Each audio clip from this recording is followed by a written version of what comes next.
hahimbazwe kandi n'amashimwe ndibaza twokunda twosubiye gushima tukaririmba ayo majambo y'igiciro ariko rero iri ijambo ryacu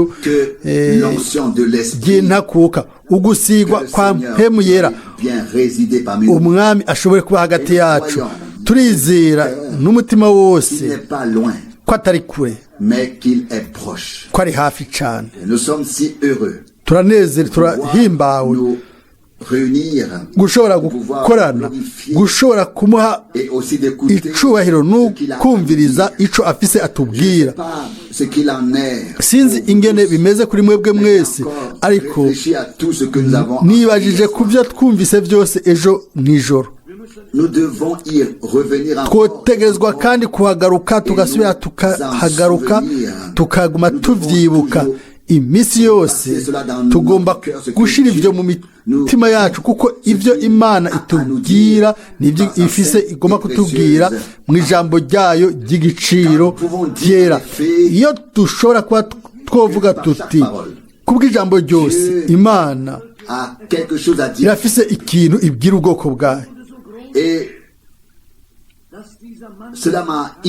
ivyo vyuzuye mu mutima wanje ico uwo muntu yavuze nibwi ubwanje Imana iravuga kandi handitswe ngo Imana ibwira abahanuzi bayo umuhanuzi agatangariza ubwoko bw'Imana amajambo Imana yavuze ndizera ko byanditswe mu muhanuzi Amosi ngo Imana nta na kimwe ikora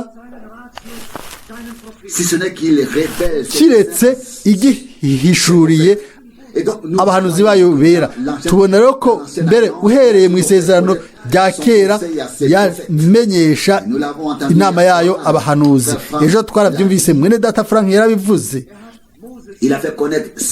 yamenyesheje inzira zayo Mose ubwoko bw'Isirayeli bubwira Mose buti utubwire wowe uvugane n'Imana wewe hariho igituma ntibashobora kuvyihanganira ko Imana ibabwira Imana yaciye ivyemera ibwira Mose nawe abandanya kubwira ubwoko yabandanya kubabwira ivy'Imana yavuze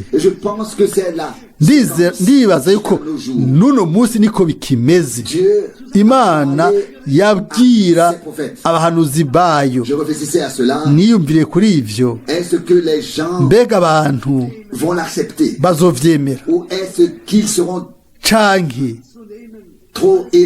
bazoba ari hejuru cane ku buryo bashobora kumva umuntu nk'uwo kumbure mbega ntibazobona umuhanuzi murazi mu gihe c'umwami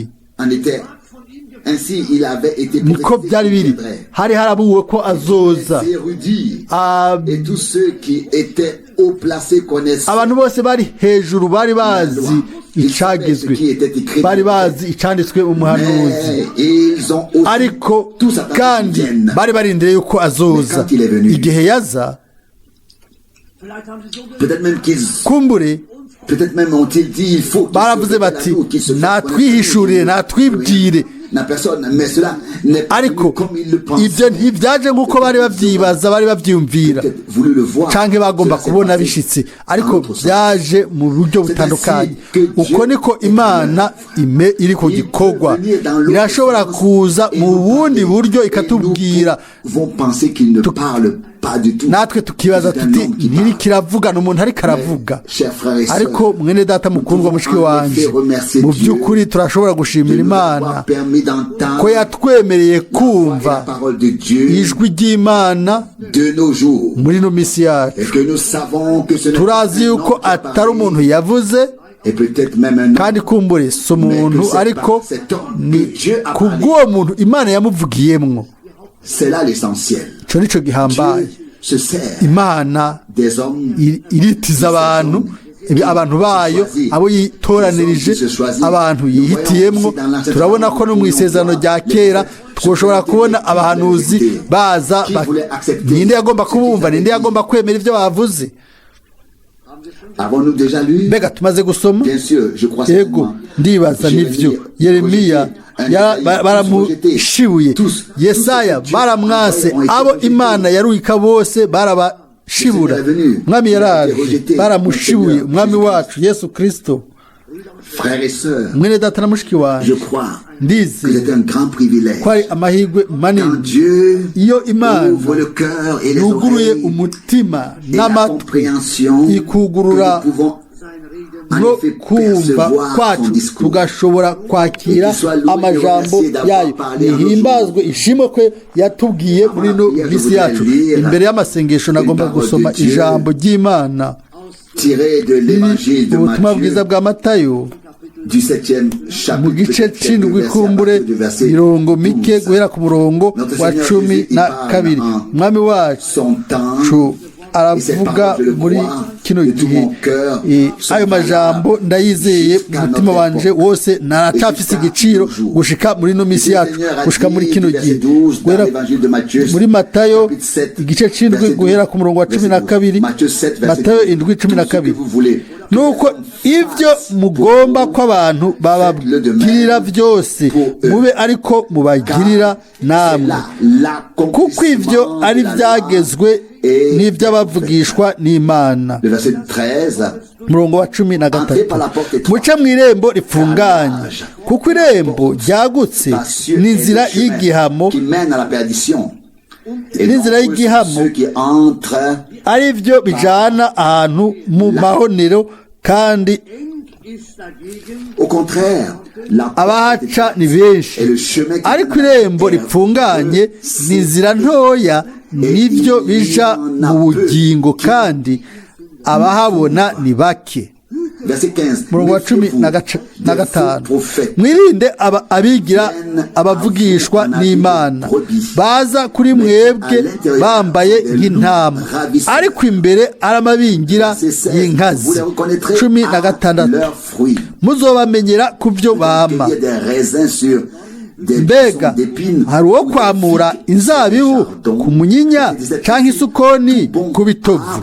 Nuko igiti ciza cose cama ivyiza, ariko igiti kibi cama ibibi. 18, igiti ciza ntigishobora kwama ibibi, kandi igiti kibi ntigishobora kwama ivyiza.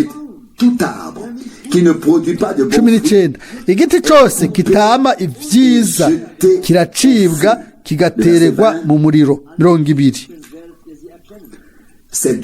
nuko muzobamenyera ku vyo bama. 21, umuntu wese amvumereza ati mwami mwami, siwe azokwinjira mu bwami bwo mw'ijuru, atari ukora ivyo data wo mw'ijuru agomba. 22, benshi bazombwira kuri wa musi ngo mwami mwami, ntitwavugishwa n'Imana mw'izina ryawe, ntitwasenda abadayimoni mw'izina ryawe, ntitwakora ibitangaza byinshi mw'izina ryawe. 23, niho nzobibajinjibura, ntaho nigeze bamenya, mviraho mwabakora ibizira mwe. 24, uwumva ayo majambo yanje wese akayakora asa n'umuntu w'ubwenge yubatse inzu yiwe ku rutare. 25, isegenya iragwa, inkukura iratwaza, igihuhuta kirahuhuta, bisurira kuri ya nyanzu, ntiyagwa kuko yari imase ku rutare. 26, ariko umuntu uwumva ayo majambo yanje wese ntayakore asa n'umuntu w'imburabwenge yubatse inzu yiwe ku musenyi. Isegenya iragwa, inkukura iratwaza, igihuhuta kirahuhuta, bisurira kuri ya nyanzu irasenyuka, kandi isenyerana ryayo riba irikomeye. 28, yesu arangije ayo majambo yose ishengero ritangazwa n'inyigisho ziwe 29 kuko yabigisha nk'ufise ububasha ntase n'abanyabwenge b'ibyanditswe babo n'amajambo y'igiciro kandi yera. ariko ndibaza yuko tudakeneye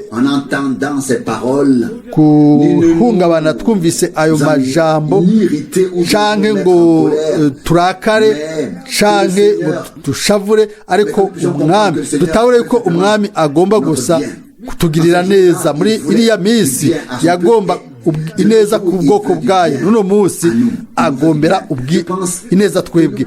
ndibaza yuko twohagarara iryungane ku ryungane kugira ngo ikintu cyose tugishire mu muco, hanyuma tuvuge ikintu runaka kuri ico cigwa, ariko ibi bibe ibihagije. aya majambo agira ikanguro mu mitima yacu, mpemu w'Imana ayaduhishurire kugira ngo tugabe mbere no muri no misi yacu no muri no misi yacu. ego byabaye bihambaye kuri je umurongo wa 15 ngo mwirinde abigira abavugishwa n'Imana baza kuri mwebwe bambaye nk'intama, ariko imbere ari amabingira y'inkazi. twovuga ibintu byinshi, twovuga amajambo y'umwami wacu arasohora gushika mu kantu gato kose n'ay'ukuri. twovuga gusa tuti amina ku ijambo ryose, inyuma y'ijambo ryose, kuko turabona yuko ibyo umwami wacu byose yavuze birasohora mu buryo bwiza. mwene data na mushiki wanje, twageze muri no minsi, ese amaso yacu yo kuguruka, twoshobora kugira amaso n'umutima wuguruye, twoshobora kuba abantu baba maso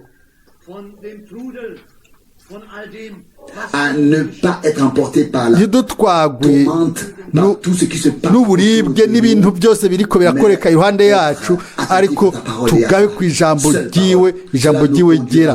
ibyo bizoturungura ku ntumbero. uko niko turi abashima ku bw'ino saha yo mu gitondo.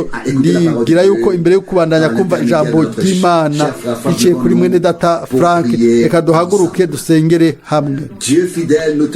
Mana yo kwizigirwa, turagushimiye n'umutima wacu wose mbere no muri no saha yo muri kino gitondo ko utwemereye kuba ukundi gusha guterana hano muri rino zina ryawe ryera ry'igiciro rya Yesu. mwami turagushimiye kubwo amajambo y'ubugingo ayo watubariye. turagushimiye ku bw'ejo haheze, turagushimiye muri kino gitondo, turagushimiye ko waduhaye iki gitondo kandi uza gusubira kuduha. mwami urafise amajambo y'ubugingo kuri twebwe.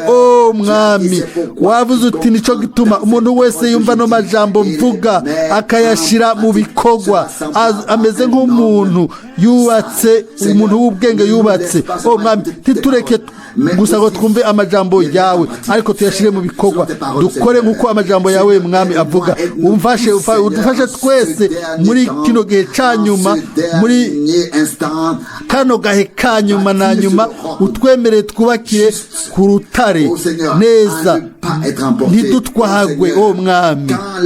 igihe igihuhusi kije, igihe imifunda y'amazi ije ikayitako, imiyaga igahuhuta, dushikame muri wowe mwami, tugume duhagaze muri wewe mwami. turazi yuko tudashobora guhagarara kiretse dushingiye ku majambo yawe mwami.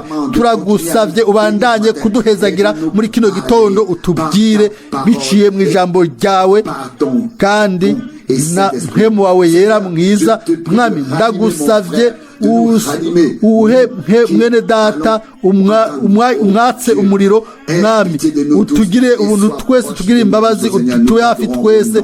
turagusenga mu izina rya Yesu, amen, amen, amen, amen.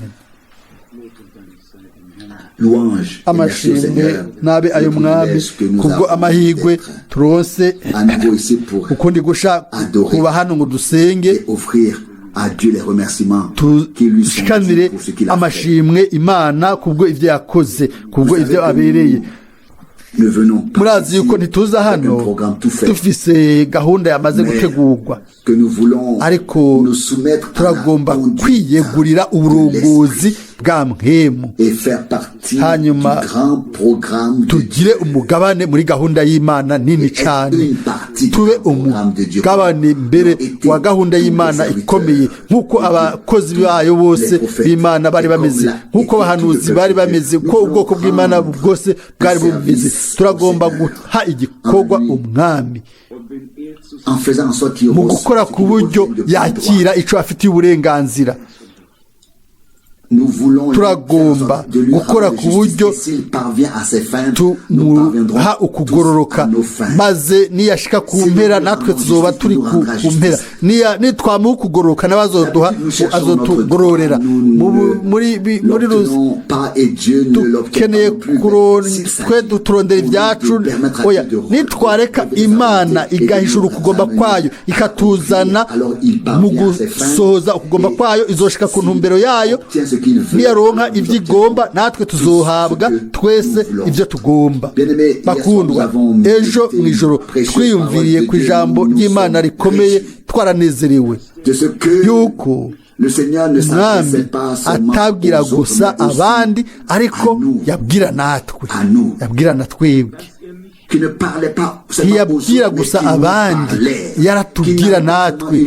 Ntiyari afise ijambo ku bandi mu gihe cyabo, oya, ni ijambo natwe ritumenyesha nk'uko yakoreye ubwoko bwiwe kera, n'uno munsi niko akorera ubwoko bwiwe.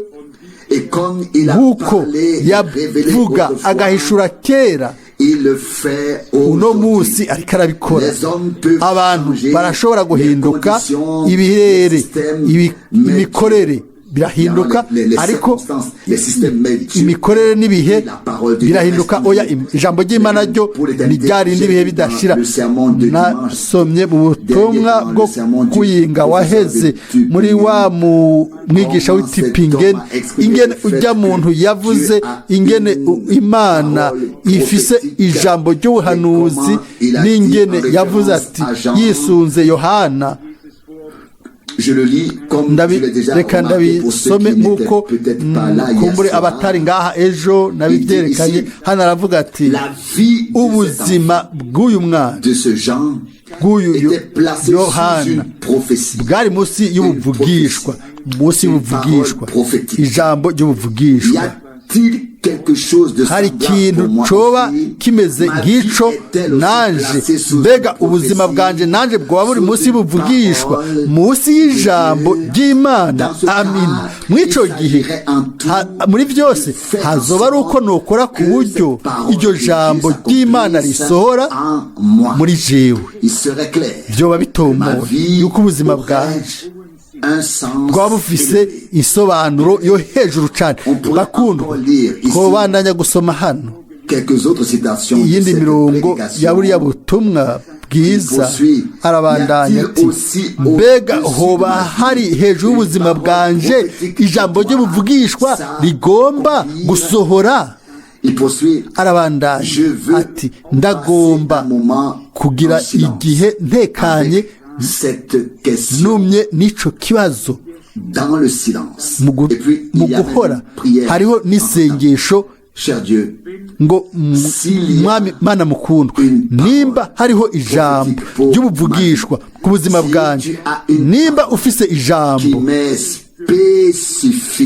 rinjejwe jewe, nurinyumvishe, ndabigusavye. Ndabandanya ugusoma kwanje. Umuhanuzi aravuga ati, ijambo ry'Imana kubw'umunsi w'uno munsi, kubw'umunsi uzoza, iryo jambo riza rivuye he? Rimuza ko rivuye he? Arihumekegwa n'Imana. Birashoboka yuko umuntu yoba yaravuze hano ibyo umuntu yatangaje hariya, birashoboka yuko byuvugwa hano hagati yacu. Arabandanya hano ati amajambo y'ubuvugishwa n'Imana ariho ku bwacu, turashobora kuyumva muri Bibiliya canke mu butumwa bwiza nk'uko ari aya rusange, nk'uko ari ayacu, ariko ijambo ry'iwawe mu buryo bwiharije, ijambo ry'ubuvugishwa mu buzima bwawe, ni wewe ugomba kuryumva wewe wenyene, nta wundi muntu n'umwe agomba gusemerera, nta wundi ari guterera mu buryo ugaba ku majambo y'Imana nk'uko ari ayacu muri rusange, nk'uko ari ayacu muri twebwe twese, kugira ngo agufashe. wowe ugomba kumva ijambo ryawe ryiharije kuri uno munsi, ijambo ry'Imana, ijambo ryihariye ryawe wenyine. Mukundwa, tugomba gusoma byinshi, oya ibyo bibiri gusa byonyine. Ndarondera ijambo ry'ubuvugishwa ry'iwanje, ijambo ry'Imana iryo rivuga mu buzima bwanjye, ndagomba kuritora, ndaritore, mbe hafi yaryo. Igihe rero ndaryumvise, ntegerezwa kurireka rikaba iry'ukuri, nkaryumvira, nkakurikira inzira, ngakora intambwe. N'amajambo y'umugabo yaragize le recueillement à la radio Sud-West Funk, yabivugiye kuri radio Sylvester Folk kuwa Mungu waheze, yigisha nk'umwarimu Tipingen. Twe twatahuye ibyo ari byo muri kino gihe, twebwe turashimira Imana cyane. Nashoboye kubwira uwundi mwene data nti niba twaratahuye yuko Imana yahishuye manu yahishijwe, aho rero atari uko duharira kw'ico cigwa, ariko tuca twicara ku meza y'Imana, hanyuma tugafungura manu yahishijwe, ibyo kurya by'imwemu, maze tugabishimira Imana. Navuze ivyo ejo mu ijoro. Mu buryo bw'umubiri ntitwicara ku meza tudashimye, nuko rero niko twategerezwa gushimira Imana mu buryo burebure cyane, mu buryo bw'imwemu, ko dushobora kwicara ku meza y'Imana tugafata ivyo kurya bitigeze biba ku meza y'Imana mu kindi gihe. Ni impano by'ukuri yitunga ivuye ku Mana mu buryo bitigeze kuba byarateguwe cyangwa byarahawe urunganwe rwahitiye. Byasabye ko niyumvira mu buryo buteye imbere kw'ico cigwa. Muri kahise k'agakiza, ijambo ry'Imana ryashigwa hejuru y'abantu, y'ubwoko, y'amahanga, y'abahanuzi, ya Isirayeli n'ishengero. Igihe cyose ijambo ry'Imana ryabwirwa umuntu, rikabwirwa ubwoko cyangwa rikabwirwa ikoraniro, umwami yagomba kwihishura kandi yarihishuye. Ijambo ry'Imana ryamye rikurikirwa n'ibikorwa by'indengakamere by'Imana, atari rimwe gusa. Imana ntiyavugira mu muyaga. Ijambo ry'Imana ryose ni iry'ukuri, kandi ibyo yasezeranye byose yarabikoze. Twarabonye ko Mariya mu buryo giturumbuka yashizwe munsi y'ijambo ry'ubuvugishwa mu muhanuzi Esaya. Hari haranditswe gushika uno munsi ngo inkumi izosama inda, sera de bonne espérance, elle enfantera un fils inkumi izosama inda, ibyara umwana w'umuhungu, izobyara umwana yitwe Emmanuel.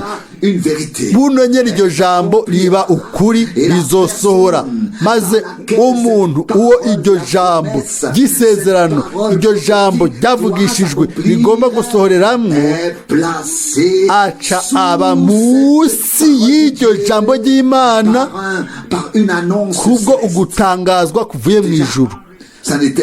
mbere byari bimaze kumugira wewe. Luka 1:38 ngo ndi umugurano w'uhoraho nibimbere nk'uko ijambo ryawe rivuze. Mu nyuma ni Zakariya niwe yagendewe na marayika, maze ubuzima bwiwe buno nyene buba munsi y'ijambo ry'ubuhanuzi, kuko niko byanditswe gushika kuno munsi ngo hazoba ijwi risemerera mu bugaragwa ngo tegura inzira y'umwami. Yesaya 40:3. Buno nyene Imana ica yivangamwo iraza, ubwoko bw'Isirayeli burakorana nk'uko bwari bwamye bubikora, nk'uko byari byabaye umugenzo muri bo, ariko Imana yatanguye ikintu c'indengakamere hagati y'igikorane gisanzwe. Igihe iyo caba gishitse byarasohora. Turashobora rimwe na rimwe kwibaza tuti twarakoranye umwaka inyuma y'uwundi, umwaka inyuma y'uwundi. Birashoboka ko dushobora kwiha ibyiyumviro tuti mbega ni ryari ikintu runaka kizosohora, maze ibyizigiro bikagenda bigabanuka muri twebwe. Ariko rero ibyo bizoshika igihe isaha y'Imana izoshikira. Zakariya ntiyarazi neza neza ibyo yagomba kwakira mu biganza by'Imana, ibyo yagomba kugira mu buzima. Yatanze ikimazi nk'uko ibyagezwe bivuga, atanga ikimazi c'ukoswa. Mu gihe yariko atanga ico kimazi, buno nyene abona umumarayika ahagaze iburyo bw'igicaniro, maze amubwira aya majambo, amuha isezerano ry'ukuvuka kwa Yohani umubatizi. Byari iki? Ukugaragara kw'Imana kudasanzwe mu gikorwa gisanzwe cyariko kirakoreka. Ntidukeneye kuja ku mpera kugira ngo tutegeke igikorwa c'Imana, ariko igihushane tugume turi abantu basanzwe mu buryo bushoboka. Tureke Imana iramvura ikiganza cayo gushikaho bihimbara. Uwo mugabo Zakariya ntiyari yagiye mu rushengero nk'umuntu yishize hejuru, oya, mbere n'ubufindo bwamuguyeko. Nimba ubufindo bugomba kuturwako, bukaturwako mu buryo buhimbaye, aho rero turashobora kuja mu gikorwa c'Imana gisanzwe. Aho rero tuzokumva ijwi ry'Imana yacu, umwami azotwihishurira. Nibyo byabaye igihe hariya kera, igihe cashika umwami ngo yigaragaze, ngo aze mu mubiri. Murazi iyo isaha y'Imana idodoye, mbere no kutizera kw'ico gihe ntigushobora guhagarika Imana ngo ikore umugambi wayo. Murazi nubwo Zakariya yari atangaye kandi amaze kubona ibihe by'ukuri, yaratangaye ati ibyo bizoshoboka gute? Marayika Gaburiyeli aramubwira ati kubera utitemeye ko bishoboka kandi ntiwemere, nico gituma uzoba ikiragi.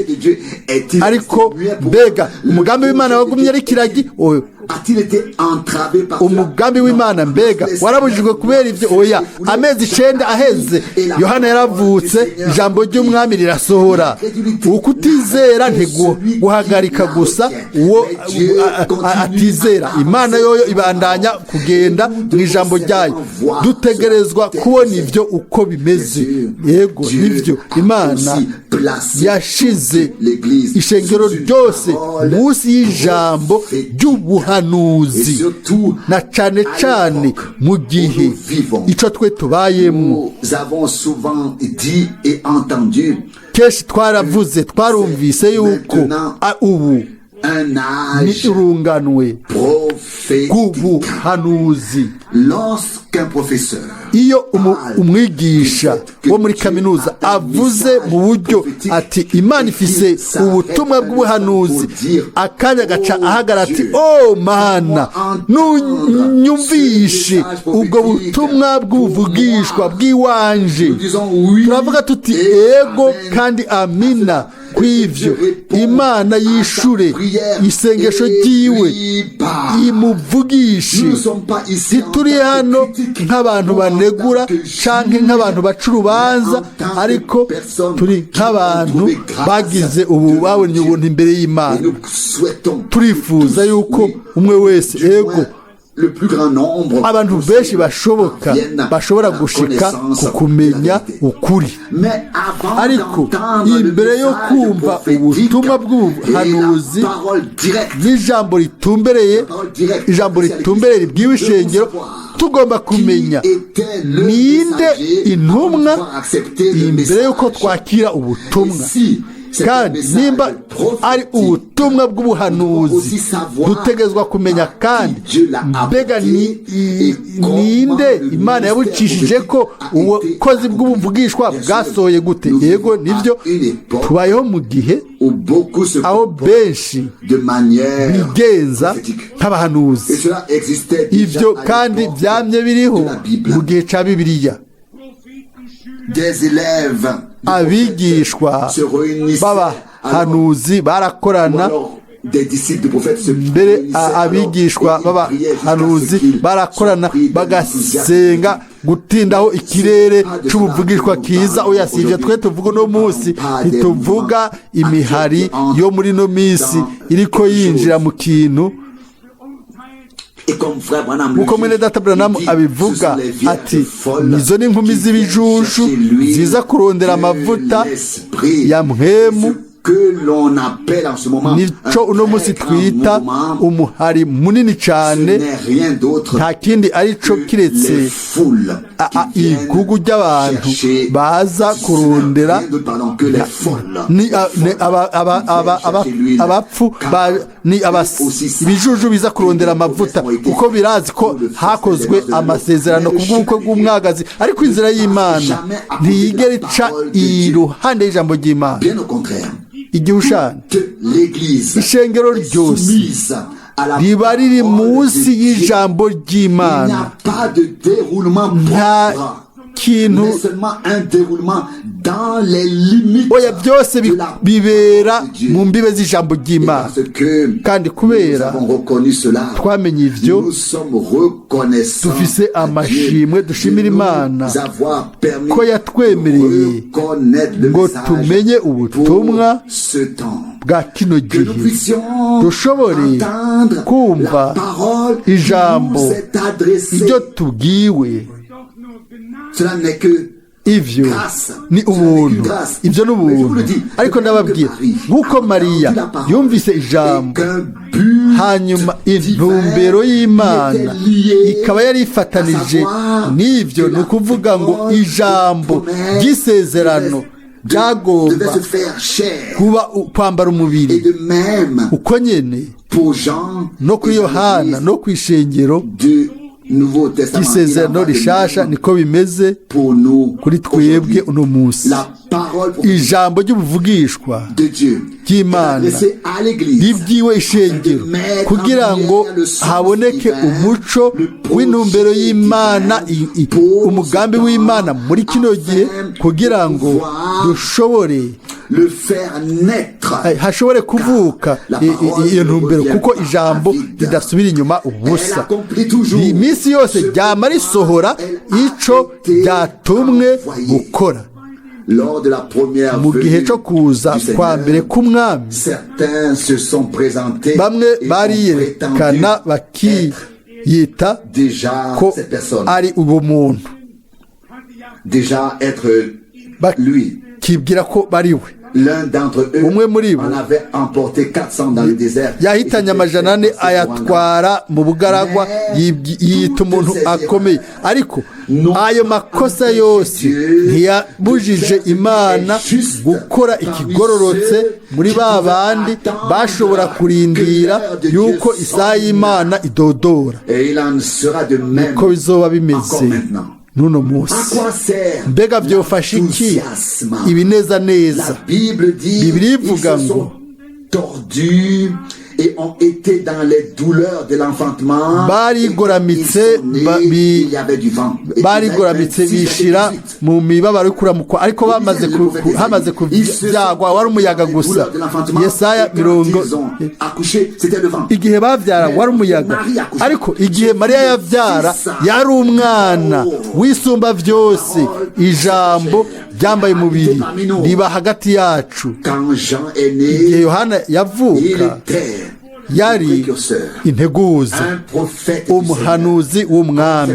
Ese ingene ari by'ubwiza. sont arrivés à Abo babiri même bisa nk'uko bashikiye rimwe, sur la scène et sur la bashikiye rimwe plateforme à l'époque. La kijya parole gihe, et le ijambo prophète. n'umuhanuzi. Et puis nous le voyons à Hanyuma la fin, turabona ku mpera lors du baptême, mu gihe la c'umubatizo, parole qui avait ijambo toujours été iminsi yose adressée ryari au ryabwiwe prophète, umuhanuzi, le Seigneur qui umwami parle yavuga de tout l'Ancien Testament, isezerano rya kera va ryose. ensuite Hanyuma vers le prophète.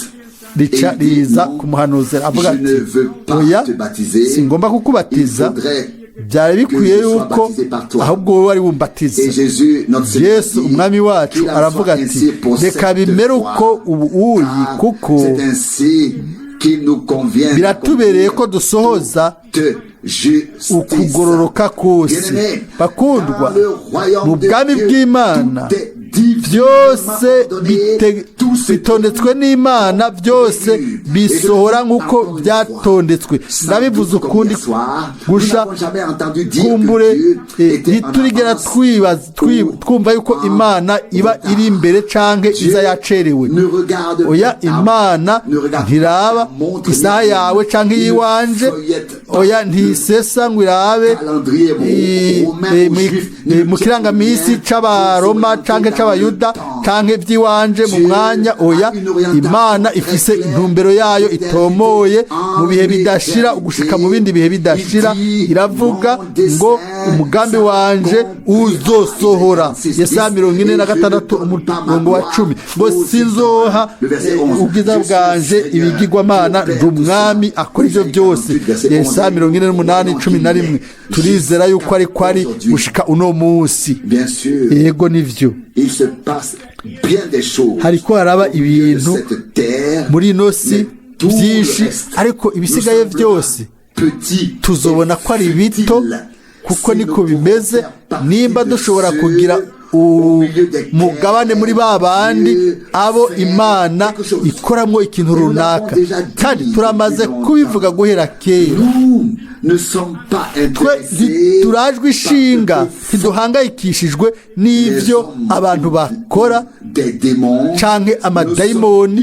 Oya, twebwe turajwe ishinga gusa n'ivyo Imana ikora mu bwoko bwayo muri kino gihe, kandi ivyo bijanye n'ijambo ryayo. Ibyo Imana ikora mu bwoko bwayo ubu muri kino gihe turagomba kubigiramwo umugabane. Zakariya yari hafi y'igicaniro c'ibimazi, nta kindi kintu yari azi, ntiyashobora no gukekeranya ngo yibaze kigira gikoreke. Ariko hanyuma haca gukora ikindi kintu, yumva ijwi abona n'igitutu.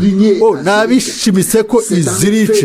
Mu by'ukuri ikimazi, mu gihe cy'ikimazi niho ikoraniro ryose ryaba riri mu masengesho imbere y'Imana. Umwotsi waduga ukerekana yuko amasengesho y'abera arimwo aduga ku Mana, aduga ku ntebe y'Imana. Nico gituma nuno munsi gushika mu byashiriwe Yohana ngo amasengesho y'abera atangwa nk'umubavu umota neza imbere y'intebe y'Imana. Byari biki? imana yari yishuye amasengesho igihe cyo gusohora ijambo ryayo cyari cyashitse. Yohana yari munsi y'ijambo ry'ubuvugishwa ridasanzwe, kandi ubutumwa yazana bwari ubutumwa bw'ubuvugishwa bukomeye ku bw'ubwami bw'Imana muri kiriya gihe, kandi abizeye bose ubwo butumwa bwiza bwiwe baratsindanishirijwe imbere y'Imana, barateguwe mu buryo bw'imbere, bategurirwa Kristo umucunguzi wabo. Ubwo butumwa bwari butandukanye n'ubwo Zakariya yari yakoze muri rusengero.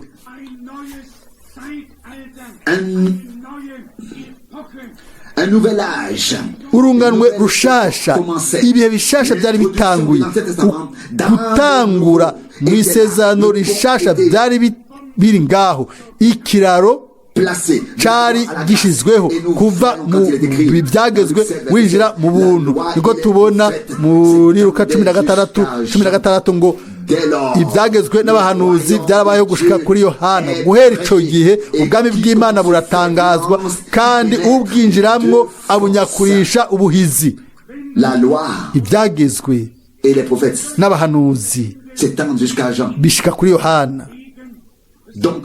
Rero igihe ubwami bw'Imana buri ngaho, ntidushobora gupfumbata amaboko. Tugomba gufatwa n'Imana, tugakora ibishoboka byose kugira ngo twishire muri icyo gikorwa cy'Imana. Bakundwa, abo bantu ntibigeze baba abantu bantaco munezwe. Twibaze kuri ujya mugabo Simeyoni wararindiriye nawe uguhumurizwa kwa Isirayeli, ukuza kwa Mesiya. Yarose ijambo ry'ubuvugishwa, kandi iryo jambo ryari ngo tuzopfa utabonye Kristo Mesiya. Uwo mugabo yatwaye iryo jambo gushika ku munsi aho yabonye iryo jambo risohoje n'amaso yiwe. Icyo gihe afata umwana Yesu mu biganza byiwe, aravuga ati, Mwami, ubu rero reka umushumba wawe yitahukira amahoro nk'uko wabisezeranye, kuko amaso yanje yabonye agakiza k'Imana. Ibyo bitwereka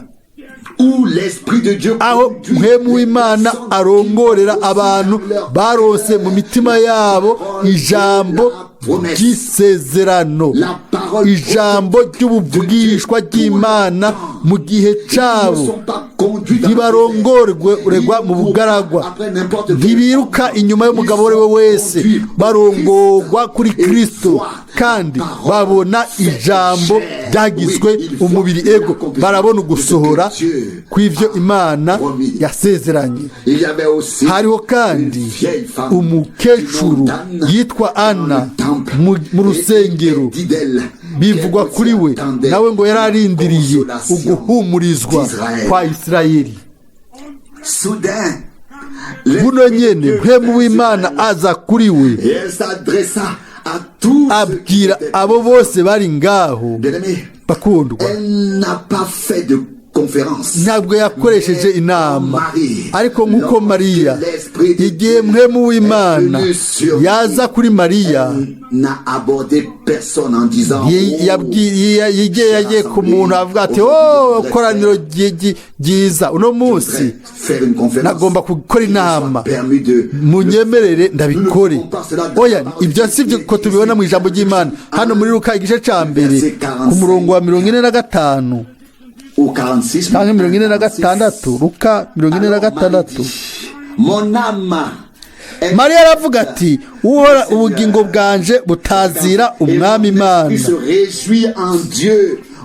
umutima wanje unezererewe Imana umukiza wanje. 49. 48 mubarire.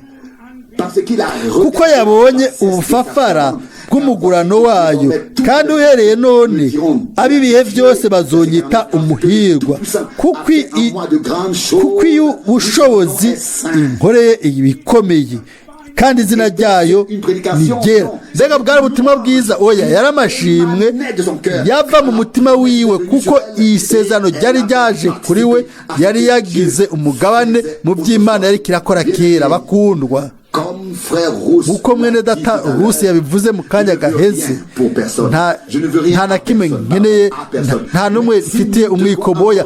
Nimba tugomba gusaba abantu ngo basenge cyangwa ngo bashimire Imana cyangwa bahimbaze, sinzi nimba muhemu w'Imana amaze guhishura mu buryo umwe wese icyo ariko arabona uno munsi muri kino gihe, muri iki gihe. Nimba kandi dushobora gusubira kwinginga abantu ngo nibahimbaze, nimba muhemu w'Imana ari kuri twebwe, kuko yari kuri Mariya, kuko yari kuri Zakari, kuko yari kuri Simeo, kuko yari kuri Ana, ku bana b'Imana bose, nimba tumenya nk'uko nabo bari bamenye. Ubu rero ubuhanuzi bwa Bibiliya muri kino gihe, mu gihe atamuntu n'umwe ugomba kudusaba ngo tugire isengesho ryo muri rusange. Oya, tuca twibagira ibya rusange byose mu masengesho, ibyo rero bikaca bidudubiza, bikava ibyina muri twebwe, tugaca twiyegurira ku cyo Imana ikirakora muri kino gihe. Aho niho dushobora kumenya nimba abantu bari mu kintu cyangwa batari muri cyo. Mu by'ukuri, igihe abantu basenga inyuma y'ubutumwa bwiza ku bintu by'ukuri bitigeze bivugwa mu butumwa bwiza, ni ukuvuga bari bicaye ku ntebe, amatwi yabo n'ibyiyumviro byabo byari ahandi. Hano dufise isengesho rya Bibiliya mu gihe aho ijambo ry'ubuvugishwa ryasohoye muri Isirayeli. Bakundwa, mbega ntidufise ubuvugishwa bwa Bibiliya mu minsi ya nyuma, mu mpera z'ibihe? Imana ntiyavuze ngo imbere y'uko umunsi uhambaye uteye ubwoba uhoraho ushika, azorungika umuhanuzi Eliya kugira ngo asubize byose neza muri gahunda, byose bitondeke neza? Nimba Mariko 9:12, nimba twatahuye ibyo mu kwizera, aho rero amasengesho yacu azoshobora kugenda neza atumbere mu gusohora k'ubuvugishwa bwa Bibiliya. Ntituzoca iruhande y'ibyo. Umuntu aca iruhande yo gusohora k'ubuvugishwa kwa Bibiliya azoca ubwiwe iruhande, kandi uca iruhande y'ubuvugishwa mu gusenga nawe kumbure abamaze guca iruhande y'ibyo. Aha rero niho hari icyo kwisunga. Abantu bose basenga kiriya gihe bashira imbere icyakoretse mu bwami bw'Imana, nicyo cyaba urufatiro rw'amashimwe no gusenga kwabo, Ni muri ibyo niho twabonye itandukaniro rinini hagati yamwe n'abandi bose. Abandi umwami Yesu yaravuze muri Mariko igice 7 ngo basabira ubusa, basengera ubusa, kuko mwigisha abantu amategeko n'imigenzo y'abantu, kandi uko niko mwatituye ijambo ry'Imana. Hanyuma umwami wacu aravuga mu butumwa bwa Yohana igice 4:24 ngo Imana irondera abayisenga mu mpwemu kandi mu kuri. Mukuri, Mariya yasenze mu mpwemu, Zakariya yasenze muri mpwemu, Simoni yasenze muri mpwemu, Ana yasenze muri mpwemu, bose basenga muri mpwemu. Byari iki? Wa mpwemu w'Imana umwe yambara umubiri, mpemu w'Imana yakoze ku buryo ijambo ryambara umubiri yari kuri abo nabo nyene bashobora kuraba ingene bisohora. Bwari ubumwe n'Imana mu bantu bayo mu buryo ubuvugishwa bwa Bibiliya bwasohorera hagati yacu co kimwe biriko birakoreka muri iki gihe. Womenga twe turi abantu bikwega, abantu badafatwa mu buryo bw'ibyina nk'uko twategezwa kubikora ngo dushimire Imana n'umutima wacu wose kubwo ivyo yakoze.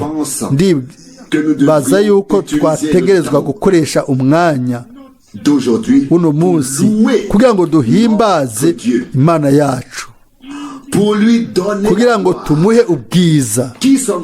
Turi iki kugira ngo abe yaratuvugishije? Turi iki kugira ngo tubeho ubuzima mu gihe ubuhanuzi buvugishwa bwa Bibiliya buriko burasohora? Mbere niyo ibindi byose byerekana ko ari muri kahise bikavuga ngo ibyo ni by'Imana yakoze mu gihe ca Musa, n'ivy'Imana yakoze mu gihe ca Aburahamu, n'ivy'Imana yakoze mu gihe ca Nowa, turashobora kuvuga duciye bugufi cyane tuti nivyo Imana iriko irakora uno munsi bihuye n'ijambo ryayo mu bwoko bwayo, kandi abo bose baza munsi y'uguhumekerwa na mpemu yera kwari ku bahanuzi abo Imana yavugishije kera. Uno munsi bazoca bugurura bahimbaze amashimwe n'Imana mu kwizera ata muntu abahase babandanye. Amasengesho yacu ategerezwa kuzamurwa agashika ku Mana.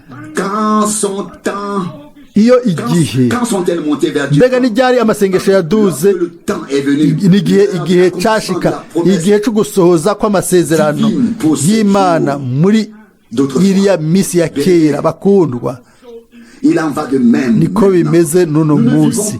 Ntitubayeho gusa ku ntango canke ku ntango y'impera y'ibihe, oya, tubaye ku mpera y'impera y'ibihe. Imana yaravuze, Imana yarasohoje, Imana irikirabandanya kubikora. Twebwe twagiriwe amahirwe yo kubona ivyo, twagomba kubigiramwo umugabane wuzuye, tugasenga Imana n'umutima wacu wose tuti Mwami numpe ijambo rindaba jewe ubwanje, ijambo ry'ubuvugishwa iryo wageneye ubwoko bwawe, ishengero ryawe muri kino gihe. Mwe wese arashobora gusubiramwo ivyanditswe incuro indwi mu vyashe Yohana 2:3 ngo ufise amatwi yo kumva niyumve ico mpwemu abwira ishengero. Ariko Imana ntirondera abantu basubiramwo ivyo, oya, Imana irondera abantu abo ishobora kubwira mukuri bagashira ku mutima ibyo mpwemu abwiye ishengero. Turazi yuko mpwemu imisi yose yamye avugira mu kanwa ka babandi bari baragenewe, bari baratoranijwe kuvuga. Bakundwa, nimba no rangiza nkavuga nti neza suko mwene data Branham yashobora kuvuga ati umumarayika w'Uhoraho yaraje kumuraba mu kwezi kwa gatanu 46 akamubwira ati ndatumwe mvuye mu nyonga z'Imana kugira ngo ndagushikirize kino gikorwa. Nk'uko marayika Gabriel yabwiye Zakariya akavuga ati namamagaze imbere y'Imana. Byari iki? Nimba mugomba gusoma muri Luka igice ca mbere, uwo mumarayika Gabriel yahagaze ku murongo igice c'umurongo wa Maraki, yavuze igice ca mbere gusa, qui se rapportait au ministère de Jean. wari werekeye ubukozi bwa yohana. Ntiyavuze igice cyawo cya gatatu cyari cyerekeye impera y'igihe cy'ubuntu. Haranditswe hano muri Luka wa mbere umurongo wa 16. Il ramènera plusieurs des fils d'Israël au Seigneur leur Dieu.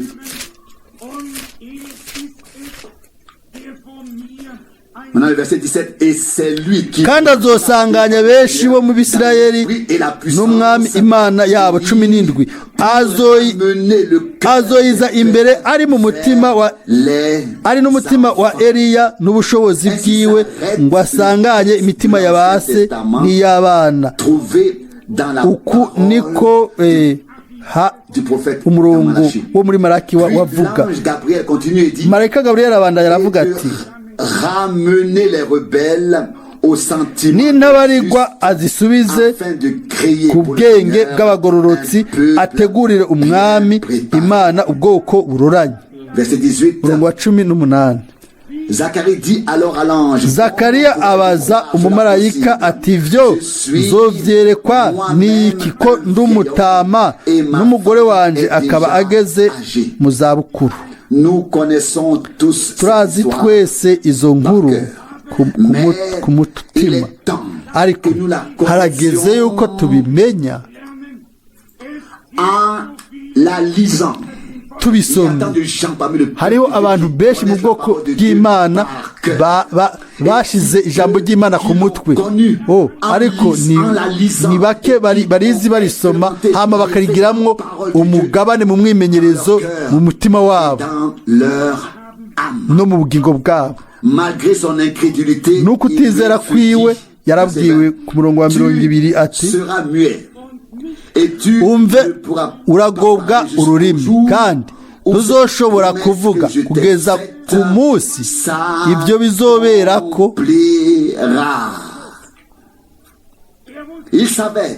Yarazi neza ko iryo sezerano ryari isezerano ry'Imana, isezerano ry'ijambo, igihe ubuhanuzi bwa Bibiliya bwagomba kugaragara cyari kigeze. Ugutangaza kwari guhuye n'ijambo ry'Imana. Bakundwa, cyo kimwe niko bimeze mu gihe twe tubayemo uno munsi. Si umuntu asanzwe yaje afise programa imeze, ariko ni umugabo yatumwe n'Imana afise ubutumwa bw'Imana kugira ngo ahamagare ubwoko bw'Imana busohoke muri kino gihe. Abo bose bafise amatwi yo kumva ico mpemu abwira amashengero bazokwishura n'umutima wabo wose. Ndabibabwira, iyo amajambo y'Imana niyaba igifadika kizima mu bugingo bwanyu, igihe ijambo ry'Imana rizoba ryabaye igifadika mu mitima yanyu, mu bugingo bwanyu, aho rero isoko rizodudubiza muri umwe wese muri twebwe kugira ngo bidudubirize mu bugingo budashira. Ivyo bizoba ikintu c'urufatane mu buzima bwawe no mu buzima bwanje, mu bugingo bwanjye, nk'uko byabaye kuri Mariya kera, kuri Zakariya, kuri Simeyoni, kuri Ana. Nubwo umuntu yoba yagombye kunumya abo bantu, ibyo ntibyari kuba byoshoboka. Ndibuka kandi rero ubu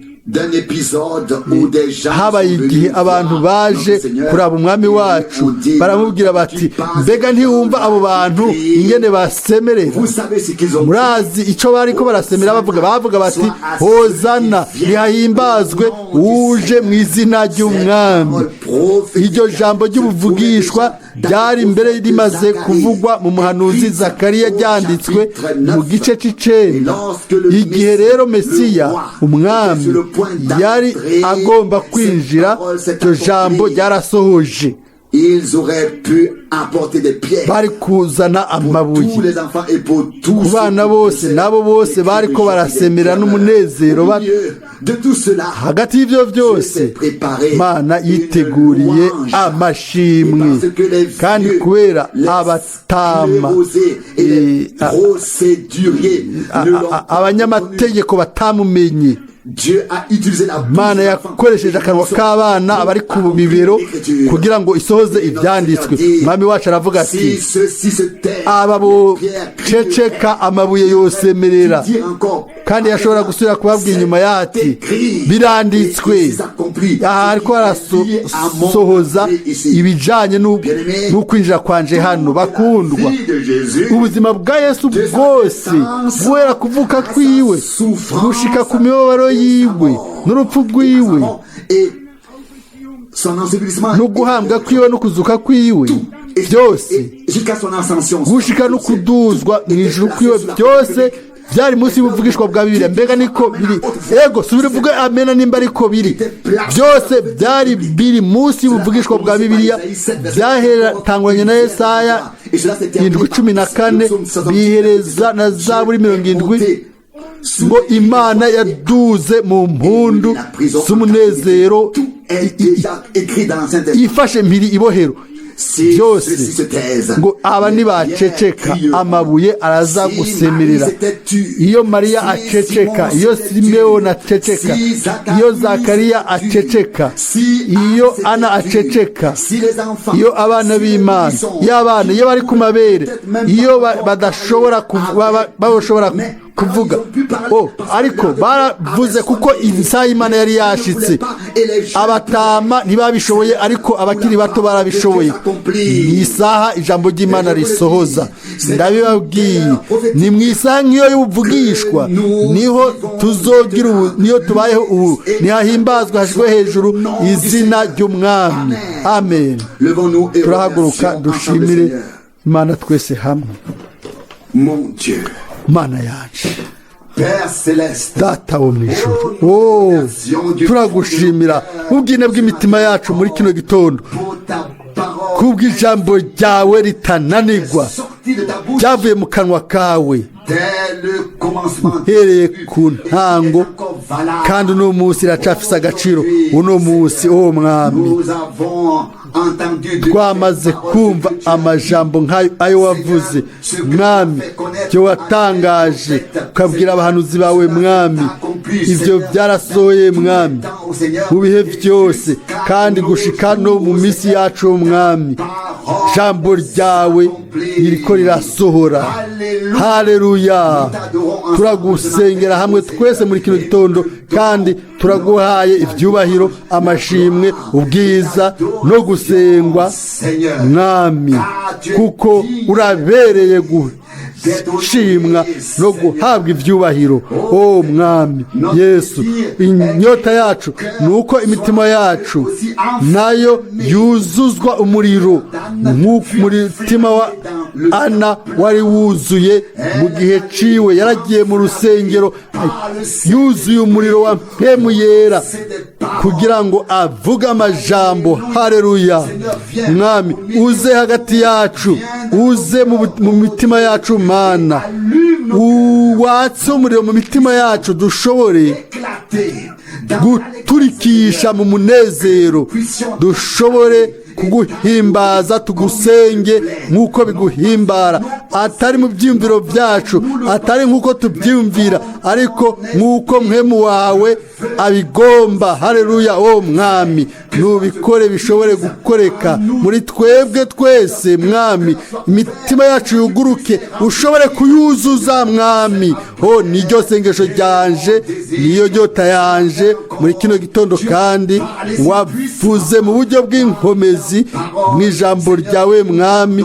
Turaguhaye ibyubahiro, amashimwe n'ubwiza no guhimbazwa n'ibyubahiro. Ni haleluya kubw'izina ryawe ryera. Haleluya. Amen.